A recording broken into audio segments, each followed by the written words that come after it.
So, I'm Abby, I'm from the Reade Society of Great Britain. And Meg invited me to talk because we've been away together to Nicaragua on a trip. So I'm going to talk about things. I'm going to cover a bit about me, but not too much, which is a bit mad because it's all about me, really. The trip that I went on with Meg with Raleigh ICS to Nicaragua, TRG Pest Control, which is my pest control company, the Reade Society of Great Britain, which is what this is all about, and then I've got a few work experience opportunities, and then the social media pages and things like that. So that's me. I started off. I left college and decided that I was going to take a gap year. I wasn't going to do anything other than work because I wasn't interested in uni, didn't want to go, didn't know what I wanted to do with myself, so I thought I'll just work. Ended up in a job at a very good solicitor's office in Liverpool on very good money in their marketing department, and I was selling wills to people. So I'd phone people up, customers of theirs who had remortgaged, and I'd go, we're selling a wills package, would you like one? And it was honestly the worst job I've ever had. If wills are what you're into, that's fine, but it just wasn't for me. And I'd applied while I was still at college to go away to India with the Department for International Development. And halfway through the job, I was like, I can't do this anymore. So I rang them up and I said, is the opportunity still there? They said, yeah, that's fine, we can get you on the next flight that goes out in March. So that was 3 months down the line. I went, any idea about where I might be going, what country? And nope, we tell you that a month before you go. So I was like, okay, that's fantastic. So I went to India. They told me eventually I was going to India. And while I was there, I was working in a desert dhani, so like a little community, little group. And they were all goat farmers, and we were doing education, and we were building schools, all things like that. It was all based on education. When I came back, I thought that I really enjoyed that. It was something different. It wasn't what everyone else was doing, and I loved it. I thought, I'd really like a job doing that. So I then got on the internet and I thought, I might go to uni and do it, see if I can do a degree in that. Didn't know what the degree would be called, but I thought, we'll have a look. Google, give the answers. So then I found a course at Chester, the University of Chester, doing international development studies with geography, which was fantastic because I like geography and the international development fit in well with India. So I went and did that, and as I was nearing the end of my degree, I was getting to that point again where I was like, what am I going to do with myself now? I've nearly got a degree, I don't know where I'm going again. There was no money anymore, but when I went away to India, there was loads of public sector money, and there were jobs going at NGOs left, right and centre. Throughout my degree, the 4 years that it had taken me to go to India and get my degree, all the public sector money had dried up. No one was looking for any volunteers, no one was looking to pay anyone for going out to a different country and doing what I wanted to do. So I thought again, I was like, what can I do here? And it was actually my father came up to me and said, why don't we go into business together? I've been looking into pest control, and it's quite a lucrative industry. It's a bit different again, but it works really well. So I thought, you know what? Oh, sorry, there's a bit about Raleigh. I thought, you know what? I'll go for it. I'm not doing anything else. We'll see how it goes. If it falls on its face, I'll find something else. And I started that about 2 years ago now. And between us, we've been going for about 2 years. We're full members of the British Pest Control Association, which is a big deal to any pest controller. It's a lot of work. You have to be audited constantly. They have to visit your sites. They have to make sure you're using chemicals properly. And it was a bit different for me because I'm one of the very few women who are in that industry. There isn't a lot of women doing the job. As you can see, you can probably tell why. The image of the black spots on the trouser leg there, that's fleas. That was a flea-infested pub that we went into, and they were throwing themselves at us and I ended up actually getting bitten from that job because it was that bad. Again, the one of me spraying on this side is fleas, and then that one was a wasp's nest that was right up and above on someone's house.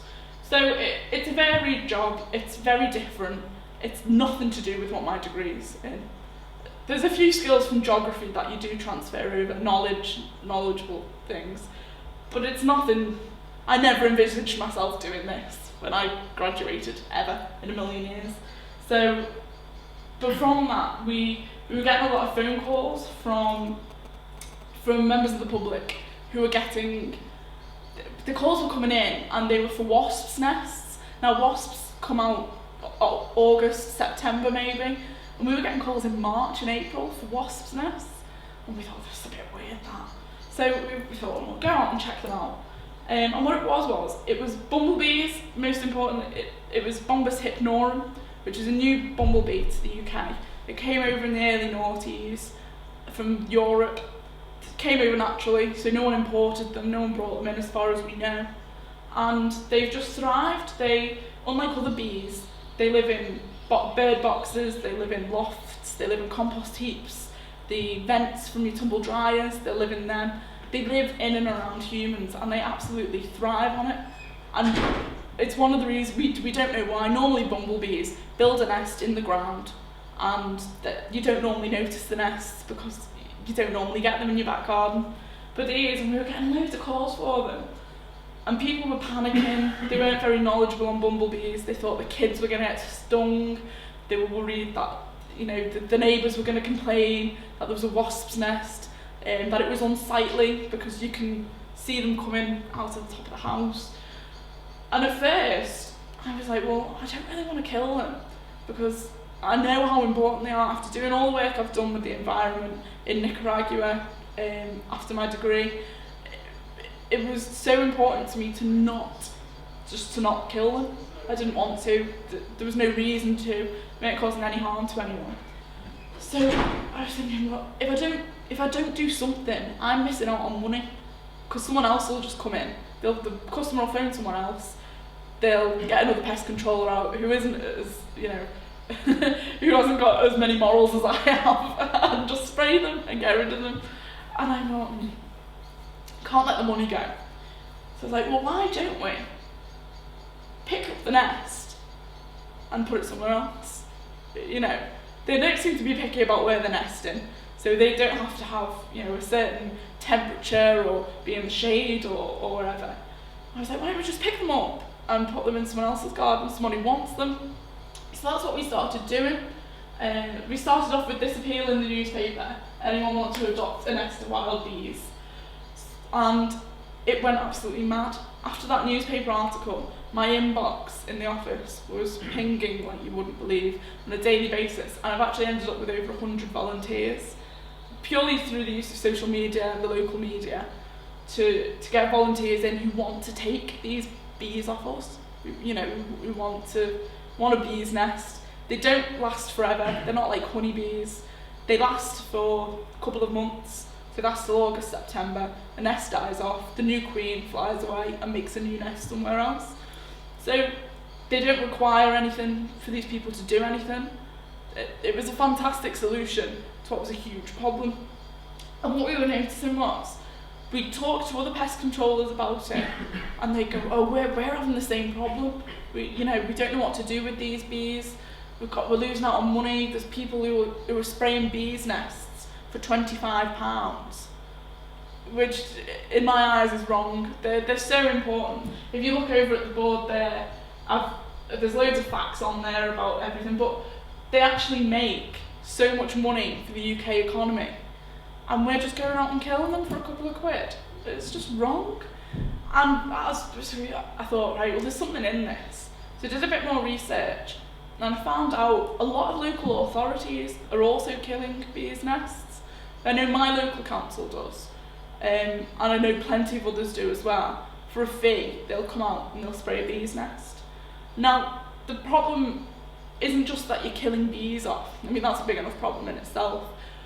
It's also what happens afterwards. If you kill a bee's nest off, honey or bumblebee, the smell is like raw sewage. A dead nest in your cavity wall of your house smells like raw sewage. Not only that, but it also attracts other pests. So you're more likely to get fleas, mites, rats, mice. You know, you think you're getting rid of a problem, but you're not. You're actually giving yourself much more of a problem. The other issue we had was that they were going for so cheap. People were getting rid, killing them off for so cheap. And really, what they give to us is worth a lot more than £25 to get rid of them.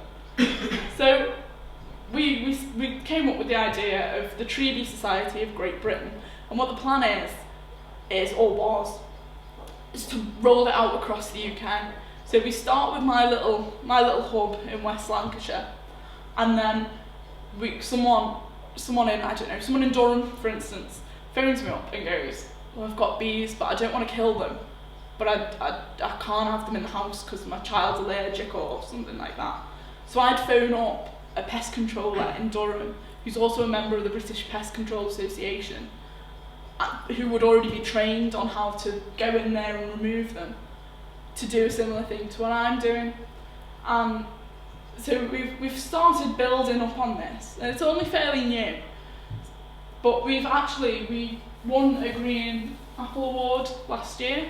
So for all the work that we've been doing in the local community, educating people, we've gone out to scout groups, and we do things like building bug houses with the scouts out of old pallets and things like that. We won the Green Apple Award, and we went to the Houses of Parliament, into the House of Commons, to pick up our award, and had like a reception evening. It was all very nice. We had a bit of a celebration there. So it's really something that's opening doors. Whereas if I did it as the pest control company, no one would be interested. It'd be, it's another pest control company. As a community group though, it really makes waves. People are happy to open doors. We've recently been to the University of Central Lancashire to do their Green Week with the board and everything, and had students get up and talk and get involved. So we do bumblebees, but we also do honeybee swarms as well. I've got a little bit of film here. Sorry, it's the wrong way around, because I didn't know how to flip it the right way around. But if you want to listen to how noisy. And then you can see as well just how that was only a swarm, about that big maybe. It wasn't big, but all those bees, and it was on this old woman's house. She didn't have a clue what to do. Excuse me, the local beekeepers weren't interested, because they're not really. So we were like, and it was the first swarm that we'd ever picked up. Because normally, bumblebees, you just kind of pick up the nest and put it down. But these guys, there's no nest to pick up. They're swarming on a tree in a back garden. So I was quite proud of that. We managed to tackle that one quite well, to be honest. Right, work experience opportunities. I'm only one person. I can't do it all. In between, I've still got to run a pest control business full time, as well as doing this. But this is a cause that I really believe in, and I believe that it is so important. It's so integral to who we are. The food that you eat, every bit of food that you've eaten today, or at least every bit of food that you've eaten, bees or pollinators have had to have something to do with it. Your grains, your cereals, your breads, even your meat. You can't feed cows unless you've got the feed to feed them with. So there's a few opportunities if people want something to put on their CVs. You don't have to be based in Lancashire or anywhere in the northwest of England. You could be based anywhere in the world and get involved in these opportunities. So it'd be nice to have someone to do websites for us. Our logo at the moment, if you can see in the bottom left hand corner, it's fantastic, but it needs a little bit of work doing to it. I need fundraising as well. At the moment, I'm coming out and talking at universities and things like this, and it's funded by myself primarily. I do get some expenses, but not all of them. and basically just people to help out a little bit, to spread the word and share the workload around. We're actually going to PestX, which is a pest control convention in London at the Excel Centre in March, and we've been given a 45-minute window to give a presentation to pest controllers about why they should stop killing bees, bumblebees and honeybees, because it's not illegal to kill any of these. It's fair game. You can kill them as long as you make sure that you've stopped anything else from getting into the nest afterwards. So what we plan to do, it's 3 at the moment. There's 3 directors. We're all volunteers. We're all funding to go down there ourselves. We're taking time out of work and things like that. But I need things to give out. So like pens, magnets, bits and pieces like that. So we've actually got a GoFundMe at the moment, which are you okay to put that up? Thank you. And so it's basically just to raise money, just a bit of money to get bits to hand out and do things like that. And there's our social media pages if you want to go ahead and like us and tweet us and everything like that. That'd be fantastic. And it just needs more people to get involved in it and spread the word. And I'm really go with it. So is there any questions? I know I've rambled a little bit.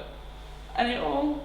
Yeah, how do you go about moving the bees? Like, presumably when you move their hive, they will just, what do? They just follow? They get really angry to begin with. What we do is we suit up, because I'm not daft. I'm daft enough to go and move a bumblebee's nest, but I'm not daft enough not to protect myself when I do it. So we suit up, as you can see on the board there. We then go in, we've got gloves on and everything, and it's like, the best way I can describe it is, it looks like Maltesers when you've taken the chocolate off the nest. It looks really weird, but they're the egg sacs basically. The queen's in with them somewhere, which has workers, and as long as you pull it all out, the queen will always stay in the nest. She can't feed herself without the workers. She can't do anything for herself. Everyone else has to do it for her. So we pick it up and we put it in like a curver box, like a storage box that we've drilled and adapted to take the bees. So it's got a little hole for them to come in and out, lids and air holes and everything. And we put it in the box and try and cover it up. If it's come from a compost heap, we'll try and cover it up as best we can. If it's come from there's photos on there of one that we picked out of the loft. And you feel for it, get your hands underneath. And the bees do, because they see it as you're attacking their nest. So they do go a little bit mad. I've only ever been stung once by a bumblebee. And we were in someone's loft. And as I was coming back down the hatch, my net fell against my face and it stung me through the net and got me on the lip. It looked like a really bad Botox job for a couple of days. But so yeah, and that's it basically. You put them in, you plug them up with a bit of sponge, and then you go and drop them off at a volunteer's house, which is what we do. I phone ahead and I say, look, we've got this job on, are you okay to take a bee's nest? And everyone's normally they're made up to get them. I've had a few people where they've been a little bit too into the bees, but it's all good fun and it's fantastic, and I can't think of anyone else who's mad enough to go into someone's loft and remove a nest of bees. So it is. I've been stung more by wasps this year than I have by bees. And each time I've gotten stung by a wasp, it seems to get more and more angry.